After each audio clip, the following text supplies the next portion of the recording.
శ్రీమాత్రే నమః. అందరికీ కూడా రాజశ్యామల అమ్మవారి నవరాత్రి శుభాకాంక్షలు. మనం మొదటి రోజుగా అమ్మవారిని లఘుశ్యామలుగా పూజించాం. ఈరోజు వాగ్వాదినిగా పూజించడం జరిగింది. రేపు నకులీశ్వరిగా అమ్మవారిని పూజించడం జరుగుతుంది. మన పీఠంలో ఎప్పుడులాగానే మీకు తెలిసిన విషయమే, కుంకుమ పూజలు రోజు జరుగుతూనే ఉన్నాయి.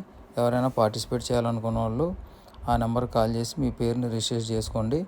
అలాగే ప్రతిరోజు జరిగేటువంటి హోమ కార్యక్రమాల్లో ఎవరైనా ప్రత్యక్షంగా పాల్గొనదలసిన వారు ఆ నెంబర్కి కాల్ చేసి అపాయింట్మెంట్ తీసుకోవాల్సి ఉంటుంది.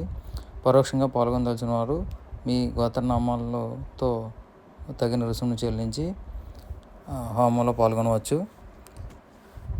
లేదు అది కూడా కాదు అనుకుంటే మీ ఇంట్లోనే ప్రత్యక్షంగా అమ్మవారిని పూజ చేయడం వల్ల ఈ అమ్మవారు కదలాడేటువంటి ఈ నవరాత్రుల్లో మీరు అతి శీఘ్రంగా మంచి ఫలితాలను పొందవచ్చు.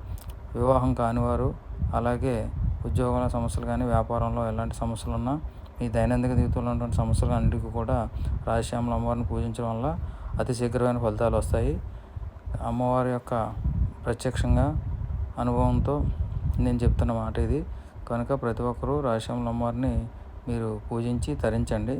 శీఘ్రమే ఫలితాలను పొందండి. సర్వే జన సుఖినో భవంతు. మాతంగి కన్యా మనసా స్మరామి.